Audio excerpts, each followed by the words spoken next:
Golden State Media Concepts Technology Podcast covers everything tech. The hottest mobile phones, tablets, games. We review it, rate it, test it.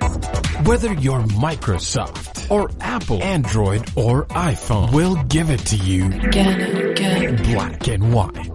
The Golden State Media Concepts Technology Podcast.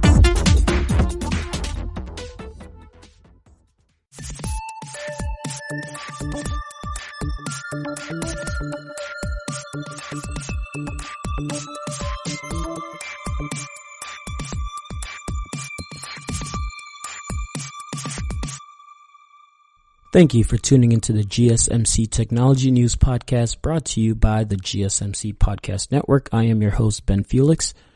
Today's show's topics are going to revolve heavily around the coronavirus and how it's been affecting people's lives, like me and you, in regards to technology. First, I'm going to be discussing Google and YouTube launching new resources to help teachers and families educate students at home. AT&T addresses surge in mobile Wi-Fi use as more people are working from home. Tech companies are facing more pressure to share location data with governments to fight coronavirus. I'm going to talk about how Bandsintown adds live stream concert alerts as more musicians head online. How misinformation gets spread during crisis, like the one we are currently facing. And to finish off, I'll be sharing with you a few live streaming services in case you have a talent, like being a great gamer, that you want to share with people during this time where a lot of people will be in their homes and some might need to find new ways to kill time or fill time or just, explore different venues for entertainment. So that's what I have in store for you guys today for this show. So let's get started. As I'm sure many of you are aware, most, if not all, schools across the U.S. closed as a result of the coronavirus, and it doesn't seem like they're going to be opening up anytime soon as the government works to try to flatten the curve. Many schools have resorted to online classes as a means to continue educating and staying on track. Now, Google recognizing what's going on, and same with YouTube, they're one of the first tech companies, at least I've heard of, that have kind of taken front steps on trying to help parents and educators adjust during this time of, everything just kind of shutting down and having to, life still needs to go on. These kids still need to be educated, and they're going to be missing such a significant time where they're not going to be back in the classroom. And there's no way where it'd be one thing if it was a day or two, but you're missing weeks and you're not sure, and it can really go up to months or till the end of the school year. So there's got to be another way teachers can still manage to educate their kids and these kids receive education while they're at home. So Google and YouTube have launched new resource pages to help teachers and families continue to educate students while they're home from school due to the novel coronavirus. Now, Google's page is called Teach From Home, and Teach From Home offers recommendations on how teachers can teach remotely using Google products. If you want to utilize video calls, it shows you how you can set your home up for a video call, start a video call with your class, have a live Q&A with your class, and how you can live stream your lesson. So that's all pretty cool. And say if you want to teach remotely without video calls, it shows teachers how they can communicate and engage with students, how they can make a class website for their students, how to create an online quiz for their classroom, and how to provide real-time feedback in Google Docs. There's also a section that shows you how you can make your lessons accessible to everyone. Another section shows you how to keep students engaged. You can support student discussion in Google Classroom, arrange one-on-one time using Google Calendar, work on a virtual whiteboard. I almost said keyboard.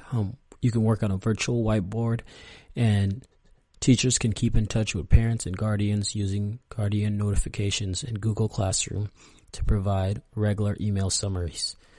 Lastly, Teach From Home shows teachers how they can stay connected with their peers through showing how they can take virtual coffee breaks, share teaching resources online, stay connected with instant messaging, and using Google Groups to share all staff updates. According to Google, Teach from home will continue to evolve as they curate more resources for teachers and parents to help them during this time. And also, depending on how long, this carries out, obviously, they will be adjusting with that. And if they need to, as they get more ideas, I'm sure they'll be adding it there. And just, it's a real cool thing they're doing. Now, as far as for YouTube, their resource page is called Learn at Home. Learn at Home is cool because it highlights educational channels that students can watch at home. So that's a really cool way because there's billions upon billions of videos on YouTube, obviously, and probably more than billions, I don't know. But there's tons of videos on YouTube, and then there's also tons of channels. So this is really cool that YouTube went ahead and did this, and they basically curated a bunch of different channels, and they've broken it down to age groups. So they have a curated list of channels for preschool, kids 5 years and older, and teenagers 13 years and older.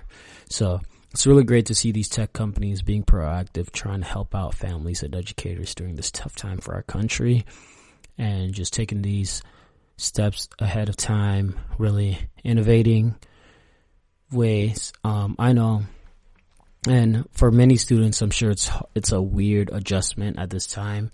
Luckily for me, when I was in college, I ended up taking most of my classes online.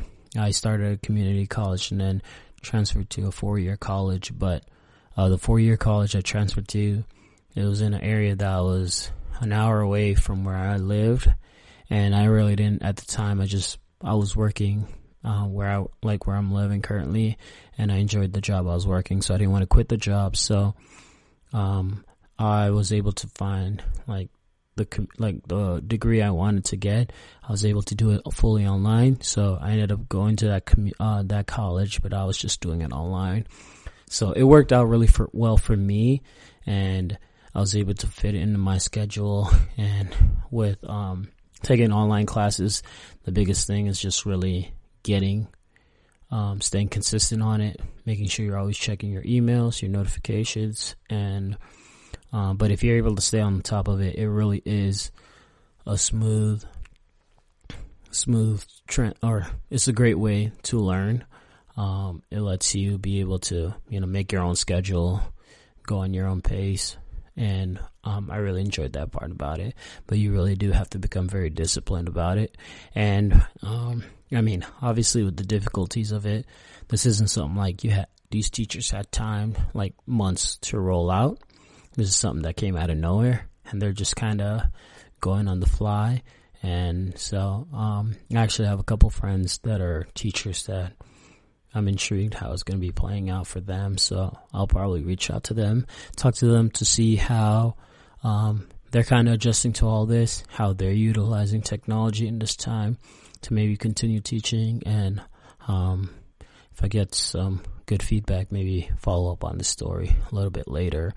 And it'd be really cool. But once again, it's just cool to see Google and YouTube taking these proactive steps to help teachers, families, educators during this time, because as many things come to a standstill, we still need education, still need to help people be able to learn during this time. Yeah, these kids got to stay busy somehow anyways, and I'm sure parents don't want them at home just watching TV or on their iPads, phones the whole time. So this is a really cool thing Google's doing to help the teachers and the parents, and it'll be cool to see how that continues to what else other features they add to these services, and also just hopefully all this ends soon and they don't have to drag it out too long, which is really the ultimate goal. So we're going to take a quick break, and when we come back, we're going to talk about AT&T CEO addressing the company's major surge in mobile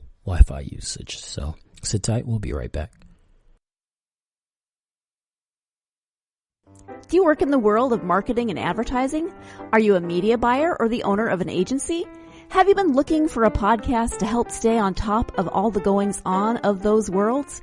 The GSMC Marketing News Podcast is dedicated to keeping you up to date on all things concerning marketing and advertising. Get the latest marketing news, from what major businesses have planned for the coming year to the newest trends in advertising, from podcasts, digital and streaming, to the old standbys of radio, television, and billboards. The GSMC Marketing News Podcast has you covered, whether you're a marketing agent or a business trying to expand your brand.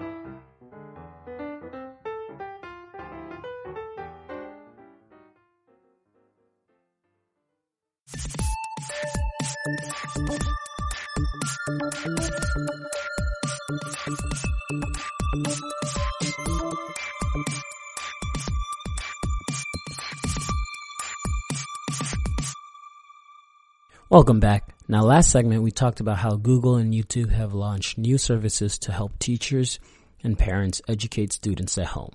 This segment, we're going to talk about AT&T's CEO addressing the company's major surge in mobile Wi-Fi usage. Many companies around the United States have asked employees to work from home, and schools have moved online amidst the coronavirus outbreak. Now, with more people working from home, companies like AT&T's networks have seen a surge in usage. Now, on an interview with CNN's Brian Stelter of Reliable Sources, AT&T CEO Randall Stephenson stated that mobile volumes are up 40% and Wi-Fi calling volumes are up 100%. Stephenson added the network infrastructures are performing quite well, but noted the company is seeing some stress as more people work from home. I know I've personally experienced this, both here and also at a friend's. Here, I can tell noticeably, I already have Spectrum, and Spectrum is not the greatest, but they kind of have a monopoly in the area I am at, so that's like the best you can get. It's either this or AT&T Uverse, so just kind of stuck with Spectrum. Actually, I can't even get Spectrum, or I can't even get AT&T Uverse because of the apartment complex I'm living in. They have a strict contract with Spectrum, so you kind of have to get Spectrum. But nonetheless, I've been experiencing slow internet myself, and I know some of my other friends are. And at first I was confused as to why, but then when you think about the situation going on with more people at work and at home, there's more people, draining the store, draining those networks, and so it increases the surge of those networks. And so it all kind of makes sense when you look at it at that point. Now, according to Stevenson, AT&T as a company has approximately 90,000 employees working from home. So AT&T alone is putting a strain on its networks with most of your employees working from home. They work on your network. They're on your internet already, trying to help other people who are also on that internet. It's a collateral damage, and so that kind of ties into, it makes sense with the surge. And I'm sure other companies like Verizon are facing the same thing, where a lot of these companies have been forced to send employees to work from home, and everything relies on the internet right now. And when everyone's on it, you're going to have that spike in usage. But despite how things look right now, Stephenson still believes that AT&T will come out of this crisis and continue investing in 5G and new technology. That is really going to be interesting to see how things play out with 5G, because 5G, I think, was just starting to really hit its pace, or find its feet, I guess is more of the phrase I'm looking for there, where we'd been hearing a lot about it with Verizon, and even talks with T-Mobile. They were starting to roll out the advertisement for 5G, but that all of that's kind of taken a halt amidst this coronavirus pandemic. So eventually, if we do make it out of this, it's going to be interesting to see where the 5G conversation, I guess, goes from there. I don't know if that's going to be top priority for many companies at that point, trying to roll that out, or just kind of trying to get back on their feet and really find back their grind. But it'll be interesting to see. And Right now, I think it seems like Verizon's been leading the way on that 5G talk, but it'll be interesting to see if T-Mobile or AT&T can, really catch up to them and see who beats who to the race eventually. But it's also a matter of like, is it actually 5G or, are you guys lying to us and it's just 4G disguised in some other way? It's really 5G is something I'll have to really start paying more attention to and researching more as, we grow near where that becomes a new norm, essentially, just how 4G LTE became just that and is currently right now. So, but back to the story. Like I said, Stevenson believes that AT&T will come out of this crisis and continue investing in 5G and new technology.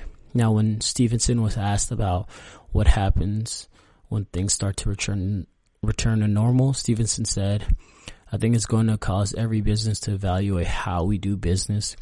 I think when we come out of this is exactly what we're going to see. And that's a really, really great point. And it just goes from not just tech companies, I think all the way from like laundromats to bars, restaurants, department stores, if those are still things. I think all across the board, all businesses, even nonprofits, when they get back to, whatever normal schedule or whenever they're able to reconvene in their offices, I think this is going to be one of the first things where, you don't ever have a plan for something of this magnitude because that's nothing you can really ever account for. Like, hey, we're going to have, maybe up to a month's shutdown of the whole country because of a, global pandemic. So I think this is one of those things, you can't plan for. But once it does happen, you just kind of have to plan for the future in case it does happen again. So I think a lot of companies are going to be reevaluating from that point, really hopefully setting new standards, new procedures, new ideas in place. So that way, in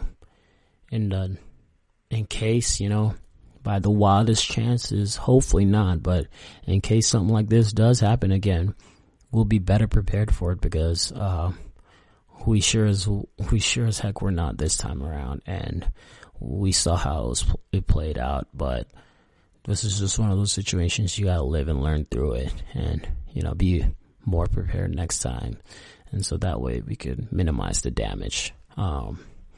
Ensuring that everyone can remain connected at a time when people are physically isolated around the country is of the utmost importance to AT&T, Stevenson told CNN.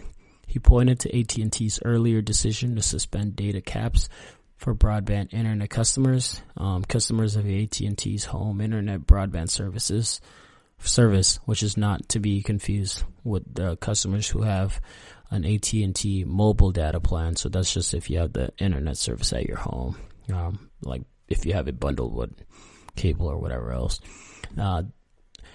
They pay for plans that cap the amount of monthly data they can use. So this affects devices like laptops, game consoles, smart TVs, and more. And also, a day after AT&T announced it would suspend data caps, the FCC also introduced a broadband and telecom industry measure called the Keep Americans Connected Pledge to prevent telecom companies like AT&T, Verizon, and T-Mobile, among others, from abusing the current work-from-home situation. And that's really cool because, as we've seen with toilet paper and some of the other, like hand sanitizers, when this pandemic broke out, you get the people that are all money-stricken and, they see something like this happen and they get dollar signs, and so they immediately go buy a bunch of different stuff and try to resell it. Or in the case of what could easily have happened with this in respects to companies like AT&T and Verizon, they could have easily started charging people more money for, or fining them if they went over their data limit, or, whatever else, other crazy situations sometimes these companies like to, charge you extra for. So it's cool to see the FCC step in and regulate that and make sure everyone's playing fair, because that's important at this point. This is a tough time for everyone. A lot of people, for the people that can work from home, great. For the people that can't, like for me personally, like I coach youth sports, and I can't do that from home. So like in the meantime, I got to figure out other means to make an income, and hopefully, this is not a long, this doesn't last too long, or else I'm going to be really screwed. So it's really cool to see the FCC stepping in and helping out in that way. And hopefully these companies also just recognize what's going on and do the right thing, which is the least we could ask for.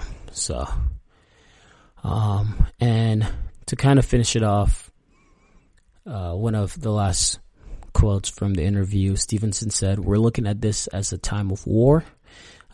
He said, "This is like World War II. Everyone needs to step up and do their part in how we help the general population." So there we go. If you can, do what you got to do. Play your part. Like I said earlier, it's cool seeing Google and YouTube doing their part. It's cool seeing AT&T do their part where they're not charging people extra, kind of being lenient.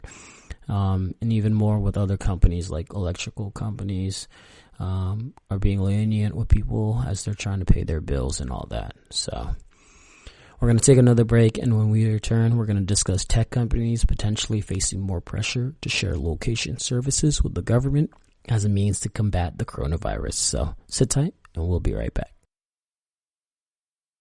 Tired of searching the vast jungle of podcasts? Now listen close and hear this out. There's a podcast network that covers just about everything that you've been searching. Hey! The Golden State Media Concepts Podcast Network is here. Nothing less than a podcast bliss with endless hours of podcast coverage. From news, sports, music, fashion, cooking, entertainment, fantasy, football, and so much more. So stop lurking around and go straight out to the Golden State Media Concepts Podcast Network. Guaranteed to fill that podcast itch. Whatever it may be. Visit us at www.gsmcpodcast.com. Follow us on Facebook and Twitter, and download us on iTunes, SoundCloud, and Google Play.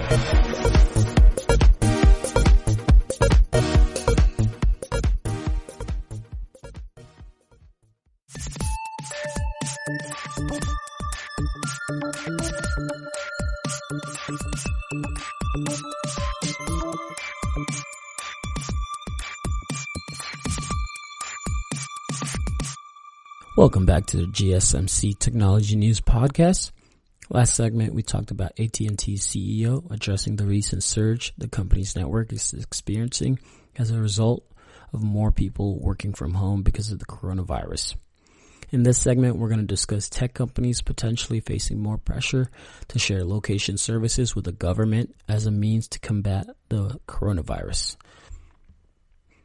Our privacy in this ever-changing technological world is always up for question.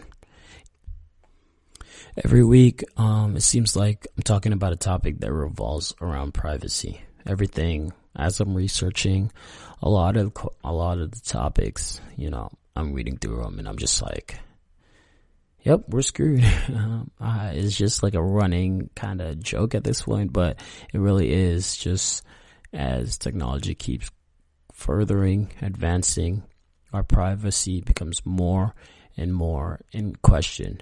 And now, especially with the coronavirus happening and everything that's going on around it, the government is trying to use our data, our location data, to try to, as a means to figure out, almost in a way to try to either keep people more contained, make sure people are staying at home. Here, let me just basically read this story. So according to the Washington Post, Federal officials have recently held conversations with an array of tech companies to discuss increased access to geolocation information taken from American smartphones. That's highly personal information. It shows who meets with whom and who goes where.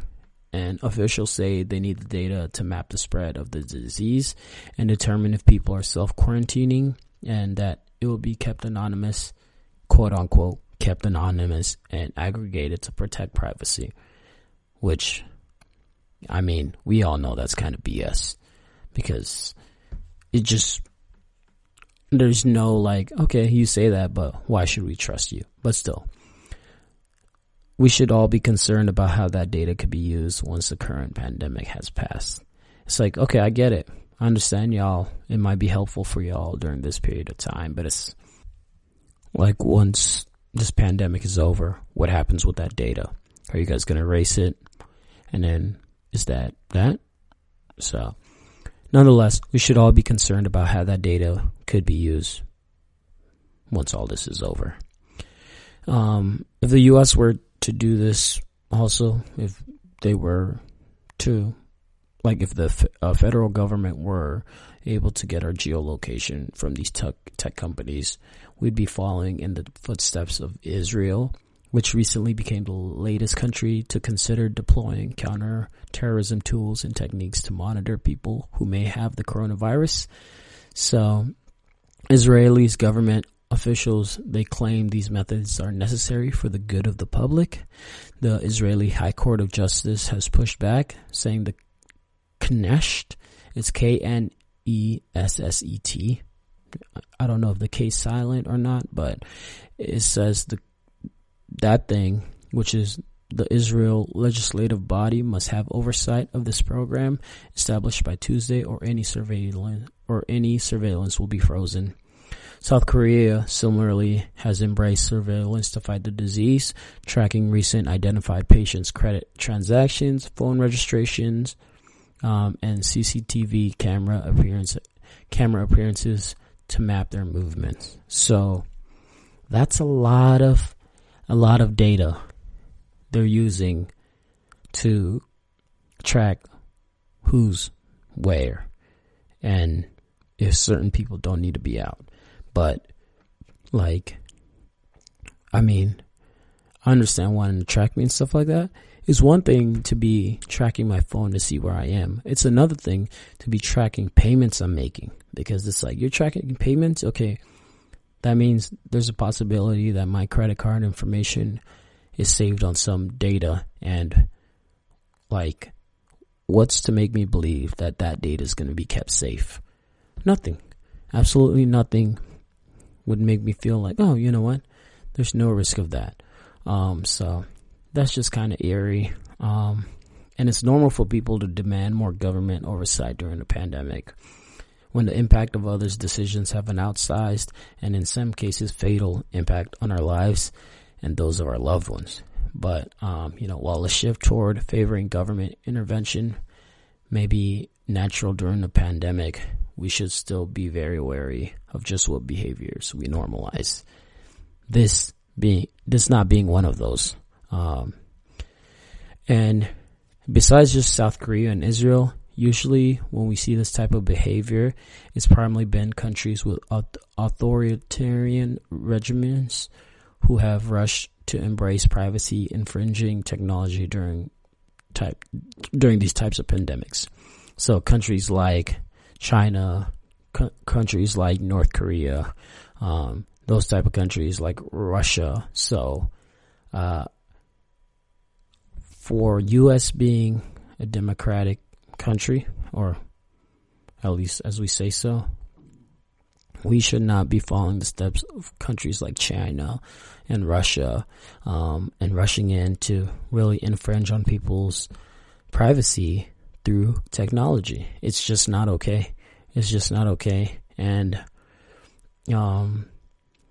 it's tough because it puts me in a tough spot where I understand wanting to, combat this virus as quickly as possible.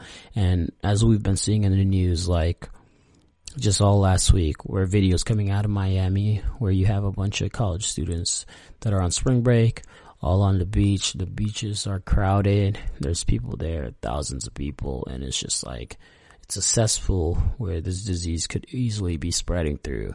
And I understand them trying to combat that, but I feel like you don't need my location service to know that. It's clear. You just look at the calendar, mid-March to late April, that's spring break season, and it's a reoccurring thing, especially like in an area like Miami Beach. All of Miami Beach, South Beach, Fort Lauderdale, all that area, that's a hot spot for college students for spring break. That's going to be an area for mass gathering. So, knowing this, rather than trying to play catch up later and, asking, we need geolocation, stuff like this, the government should have been more on the front steps of, combating this by, one, shutting down the beaches, letting these people know, letting the companies, like the hotel services and all that where a lot of these college students are going to be staying, those areas, hey, like, we're shutting this area down for the next month or so because we need to make sure we do everything possible to minimize this pandemic from growing. That's what you do. You don't try to go after the fact and, try to track people's data and all that. And even, here's the other part of that. So say you do, like, get this geolocation. So what happens if someone's not somewhere they're supposed to be? That just feeds into the concern I have with all of this. It just gets scary. And am I going to receive a call? Hey, why are you not at your house? It's like, I'm at work, or I needed to go get some milk. It's very concerning. And, I just don't like how all of it is playing out. We really need to fight it as much as possible. Eventually, I feel like inevitably we're just going to have no say, but as long as we do have say, and I think that's part of the problem, as long as we do have say, we need to fight it off for as long as possible. And the United States doesn't have the same scale of pre-existing surveillance infrastructure as China or South Korea, but that doesn't mean government officials aren't interested in implementing potential surveillance measures that would normally raise eyebrows. So, according to a Wall Street Journal article, Clearview AI Incorporated, a startup that specializes in facial recognition software, has had discussions with state agencies about using the technology to track infected patients. You might remember Clearview AI from a couple weeks back. I talked about how they got hacked and hackers got a hold of billions of people's images that Clearview AI had stored in their network. So that's just one of the many things that could go wrong when we allow these companies to, one, share our data, and then let the government have a hold of that. And even, like I said, even as much as we try to combat it, like, there's talks going behind our back, or, talks going behind the doors that we're not aware of, that we'll hear of after it's too late, of, companies like Clearview AI trying to cash in on the money by exposing our privacy, and all in the chase of cash. So let's hope, for the sake of it, that, we try to hold on to our privacy as long as possible. So we're going to take another break, and when we come back, we will discuss Bandsintown adding live stream concert alerts as more musicians are heading online. So listen to the break, and we'll be right back. Are you a business owner? Someone interested in the latest news that might affect your business? Then check out the GSMC Business News Podcast, a show dedicated to keeping you up to date on all things concerning business, technology, and the stock market. Get a head start on the day as we keep you updated on the latest goings-on Wall Street, money, jobs, and technology. The GSMC Business News Podcast has you covered.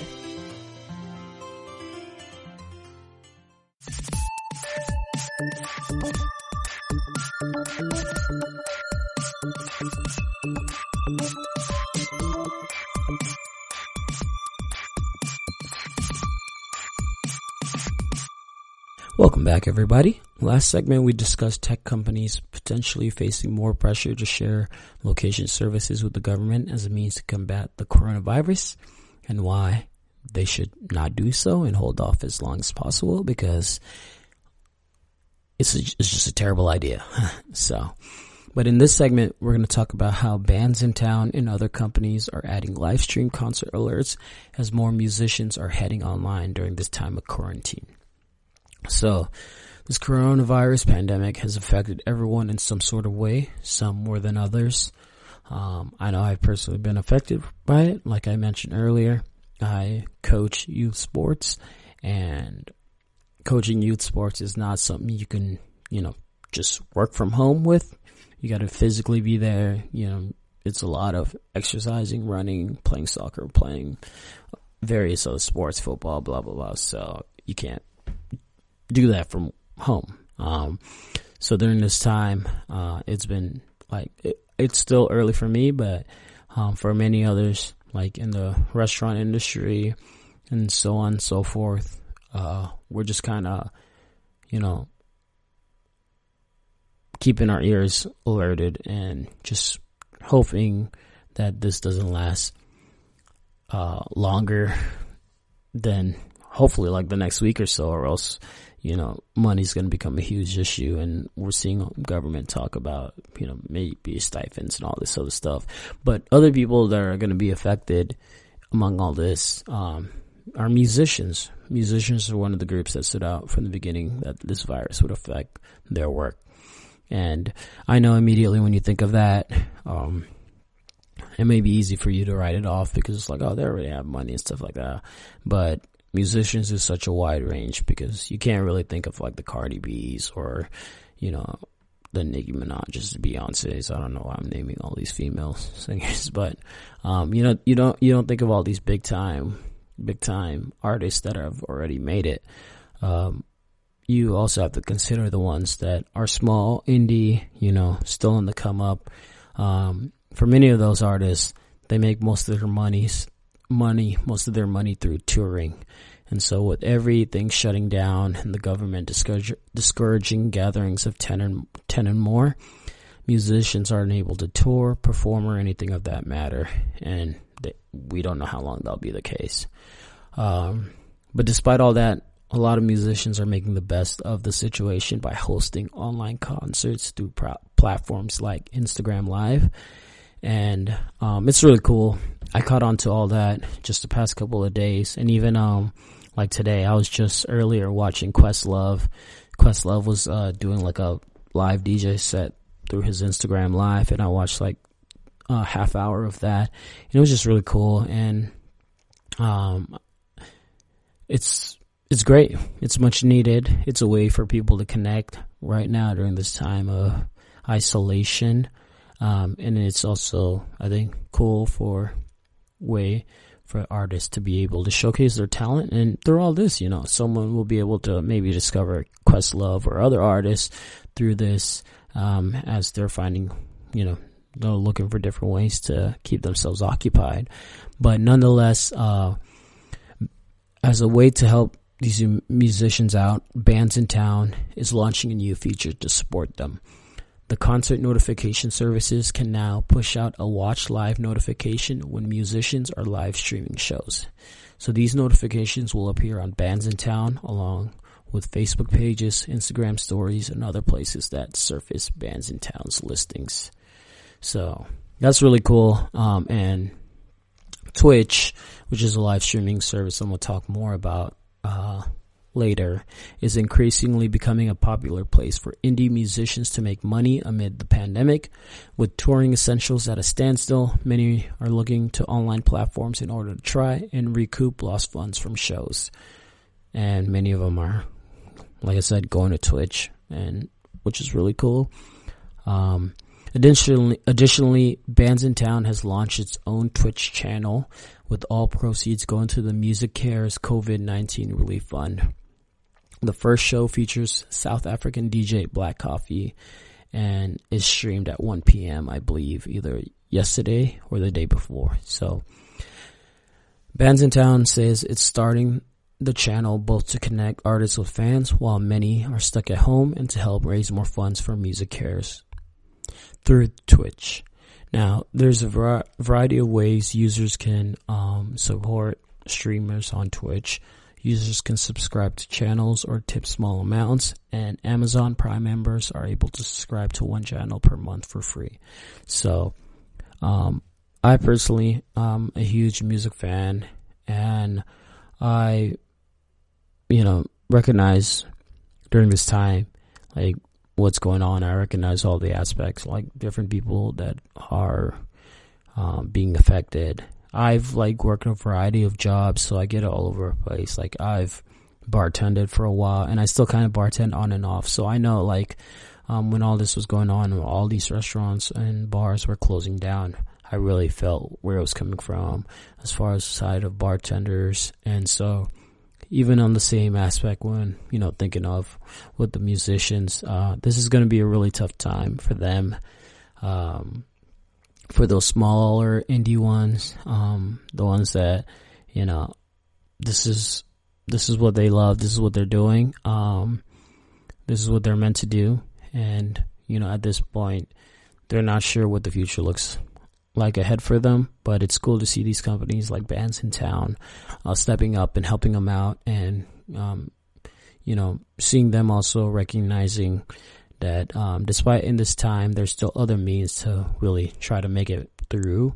In the meantime, by utilizing platforms like Twitch to be able to go live, still share their talent with their audience, and hopefully as their audience, if you are fans of this, of their music, if you are tuning into these things, if you're able to, you're, supporting them in some way, whether it's, just a couple bucks or something like that, that really all does end up going a long way for those people. So just keep that in mind. And if you're able to support, do so. And especially once everything does get back on its feet, get back to normal, really do go to live shows and stuff like that. One of the things I love about, I'm a huge music fan. One of the things I was really bummed about when this whole pandemic, there was a music festival I was going to in April, and I love, personally, of course I love the music, but I also love the production of the music, from everything from the lighting to the graphics they have, the videos they got, and light show and everything, the programming of it aspect. I've worked a little, I'm telling you, I've done a little of everything, but I've worked on the programming side of learning how to program lighting and all that, and so I got a huge respect for that, and it's really cool. The artists put a lot of times into it, and so just go out there, support them, help them out, because they're gonna need it during this time and when everything gets back to the grind. So, but it's cool. Once again, awesome what Bandsintown is doing, and so props to them. We're going to take another break, and when we come back, we're going to talk about how misinformation gets spread during crisis like the one we are currently facing. So, we'll be right back. Are you looking for a podcast that gives you all of the latest news from the world of finance? Then check out the GSMC Financial News Podcast. We'll delve into the ups and downs of the stock market, changes in the economy, and news from the world of real estate and technology. From breaking news on the New York Stock Exchange, NASDAQ, or the overseas market, to updates on the bond market, if there's money to be made, we'll cover it on the GSMC Financial News Podcast.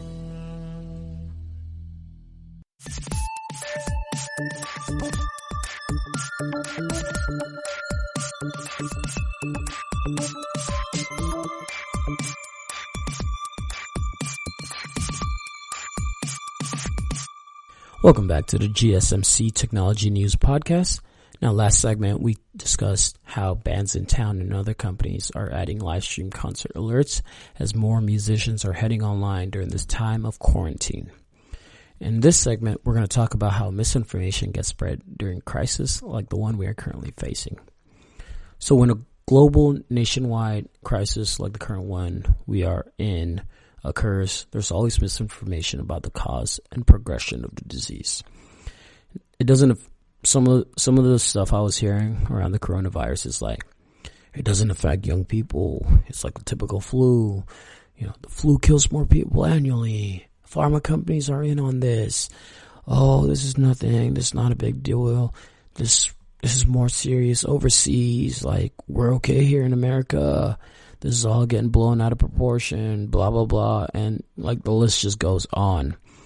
And it's crazy because, you know, I know early on I was seeing a lot of people sharing their input on this outbreak. And yeah, it's just people as far as like my friends, and then also people that, you know, you'd consider like credible, reliable sources, aka people with the blue check on Twitter. But, you know, you're getting a bunch of different opinions, inputs, from a variety of people, as, you know, we're still trying to figure out exactly what this is and trying to figure out the severity of it. And there's just ends up being a lot of false information that gets tossed out into the world. And it's so easy to sometimes like fall into, you know, believing something that's absolutely not true because it's not. But, you know, in that moment, you believe, you trust the source and you're not sure what the answer is. So you just kind of go along with what you're being told. So when events like this occur, especially in our current environment where everyone has a platform at their disposal to share whatever they want with the world, you always get types of outlandish takes and conspiracy theories just all over the place. Now, in an article for The Verge, Renee Diersta, I hopefully pronounced her name right, she talks about how usually the false narratives and conspiracies stay largely confined to particular affected communities or geographical regions. So Zika, with its highly visible birth defects, held the attention of the world for a few weeks, but as a primarily mosquito-borne and sexually transmitted disease, it stayed largely geographically confined. That region centralization was reflected in social media posts about the epidemic. On Facebook, much of the misinformation and hoaxes that spread were limited to Brazilian communities and to a lesser extent the United States. This time the disease itself and the attention paid to it are on an entirely different scale than Zika, measles, and prior outbreaks in the era of social media. This is by far like the biggest disease outbreak in social media era. And I don't know why this one was more like it's reached the magnitude that it's reached compared to the others, but it really has. And social media really has played a big part in that. And so, but going back to Renee's article, she talks about how the early death toll and speed of spread were deeply troubling, and the stories of affected people that trickled out in regards to the coronavirus compelled the world to follow along. The increasing toll of the pandemic is reflected in the social media conversation. Narratives are going global, cure hoaxes and information from a friend to a friend who is a doctor are spreading like wildfire and being translated into other languages, hopping from online community to community around the world. It's a global game of misinformation telephone. No one has any idea what the source was or even what was originally said at the end. And that's the thing with social media. It's a continuously evolving environment. You know, as new apps and features crop up, some of which serve specific countries, each platform performs its own norms and behaviors, which makes addressing this information something that has to be tackled across a wide range of individual environments. TikTok, for example, hadn't yet been widely adopted in prior outbreaks. In the days of the coronavirus, it's become a place for its young user base to share information. Shelter-in-place memes have become part of the culture on the app. The World Health Organization's content is also prominently featured in coronavirus searches as TikTok's trust and safety team works to keep bad information from going viral. So yeah, it's crazy. It's crazy right now.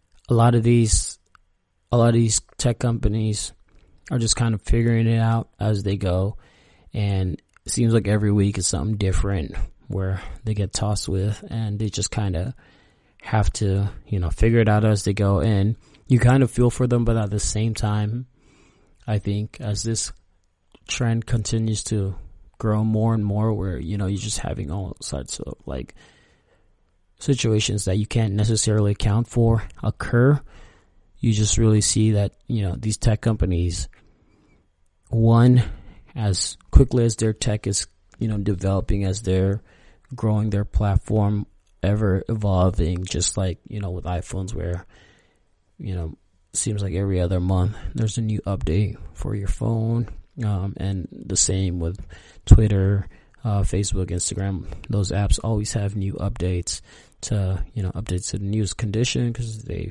fixed this, added different features. I think in the same way, these tech companies have to focus more time on, working on preventive measures that make sure, like, hey, we gotta knit out all these misinformation, stuff like that may be happening on our platforms. We gotta have better ways to be able to stay connected to this. These companies, as much as they're focusing on improving their apps through, speed, all this other stuff, controlling the misinformation is one of the other ways they can focus on improving those apps. And I think it's an important measure they need to be focusing on. So going back to Renee's article, she talks about how social media platforms are under pressure to ensure that sensationalism and misinformation on their platforms don't exacerbate an epidemic, which, they should be. They are gatekeepers of good information during this crisis. The problem is that, much like the disease, misinformation spreads wherever people congregate. It's on groups, on pages, and subreddits, and in Discord servers, but it's also in iMessage and text, which are being translated and forwarded in this game of digital telephone. It's spreading over email, which has seen a remarkable return of the kind of chain letter forwards that used to go viral in the late 1990s. The people who share this wrong information are doing so because they have good intentions. They want to warn their communities and friends. They want to share the latest news and stories, and so it falls to each of us. It falls to each of us to thoroughly check anything we come across before spreading it. Think of it like washing your hands. Do it to protect yourself and others. And I like how she ended that off, because it is pretty that simple. The best way we can protect others is first by, making sure we're protecting ourselves. And so in that same way, when we see someone shares a message with us, or we see information that we feel like, others need to know, just go ahead. One, check multiple sources, check multiple platforms. So if you see something on Twitter, don't just go off of that tweet alone. Google it. Check with other, even if you want to go to Instagram or, never mind, don't do that. If you see it on Twitter, most likely, if it is true, search through other tweets, see what other people are saying about it, and then also just search through Google, through your web browser, see what you're seeing on there. If you're not seeing much about it, hold off before you react. I know that's one of the things I've had to learn about quickly, as, Twitter is so instantaneously, you get something quickly and you want to jump on it quickly, you want to respond, but sometimes you got to take a step back and wait to hear from more sources before you reply. So that's just something we got to keep in mind.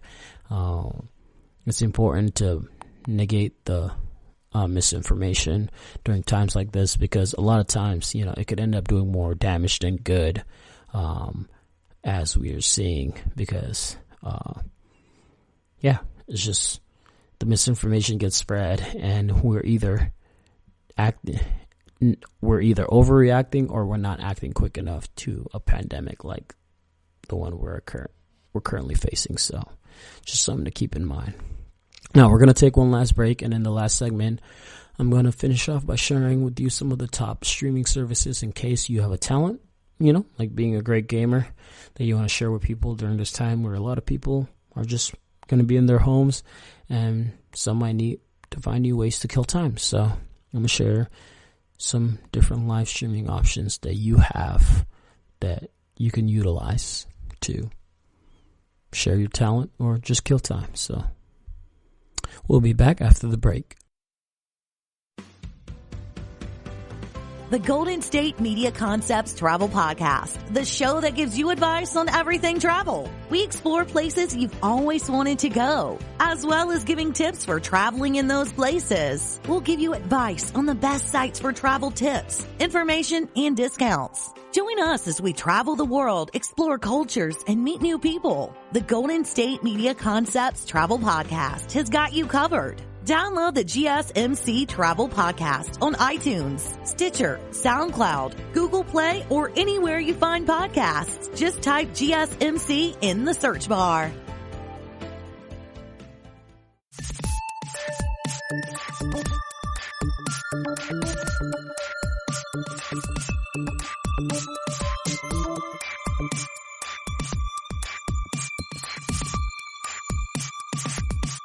Welcome back to our last segment. Now, in the previous segment, we discussed how misinformation gets spread during crisis like the one we are currently facing. And in this last segment, I wanted to finish off by talking about some of the top 5 live streaming services that are out there for people that, have been curious about, live streaming and what are some platforms to use. Want to get more information about it. I don't know all that about it. I know some, but I personally don't live stream that much myself. So I'm not like the dictionary on live streaming, but I know something here and there, and I know some of the ones I've seen people use and I think that are effective. And so I'm going to share some of that with y'all, and then, that'll be it. So, but the first one up is, this is also in no particular order, but this first one is kind of first, I guess, minus all the other ones are kind of random, but this one's first because this is the most popular one, and it's Twitch, as I talked about it earlier, back in the segment talking about Bandsintown. So Twitch is a video live streaming service operated by Twitch Interactive, a subsidiary of Amazon. Twitch is very popular among gamers, and it really is the biggest live streaming service in the world. And when you have Amazon, backing you up, that's kind of nice. You got that money there, so it really makes sense. It holds the power that it has. That's what I'm saying. If you are a gamer and you've considered streaming yourself playing video games, Twitch is the way to go. That's the one like most people use, and it seems like a lot of people like it a lot.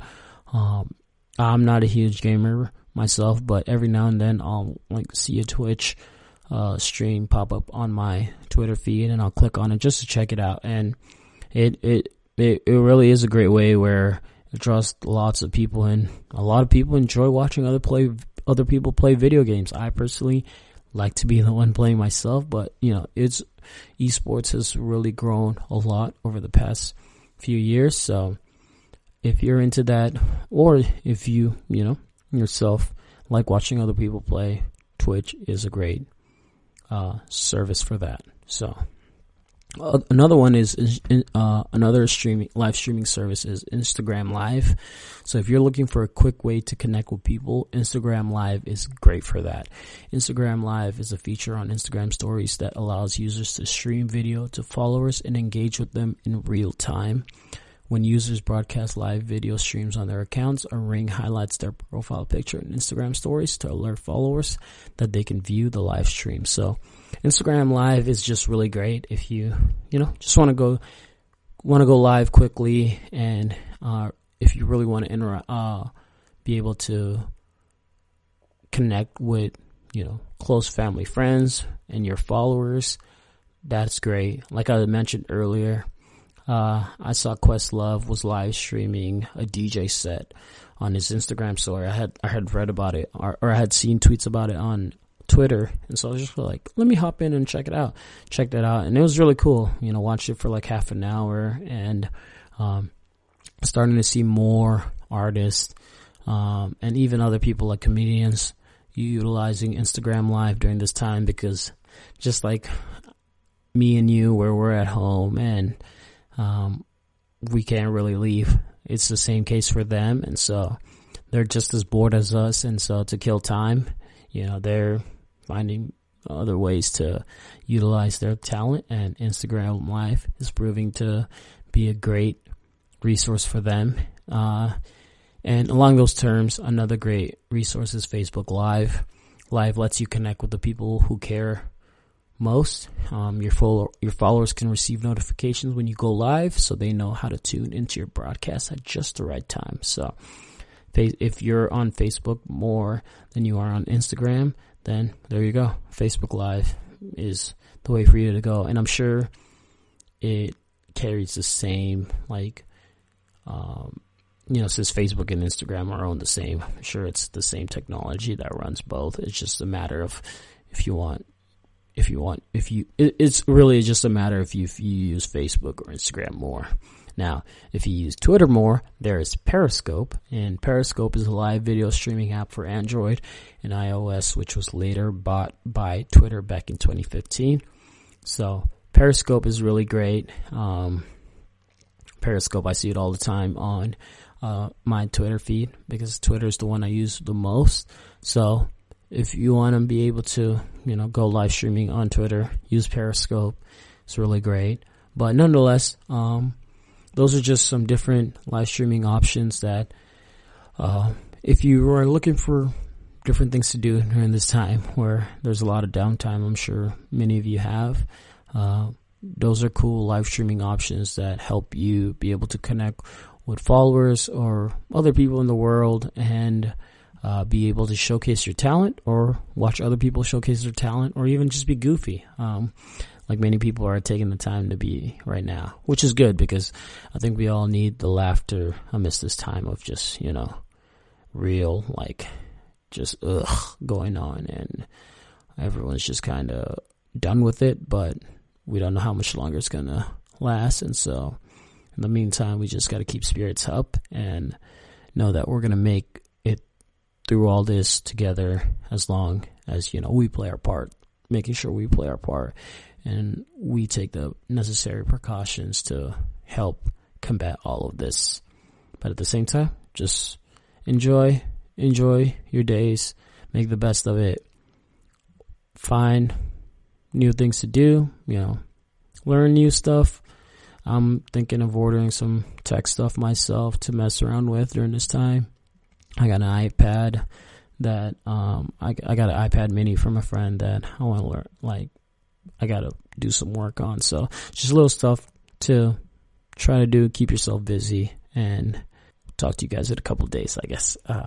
But thank you for listening to the GSMC Technology News Podcast, brought to you by the GSMC Podcast Network. I'd like to ask that you please subscribe to this show and write a nice review. That really helps us out.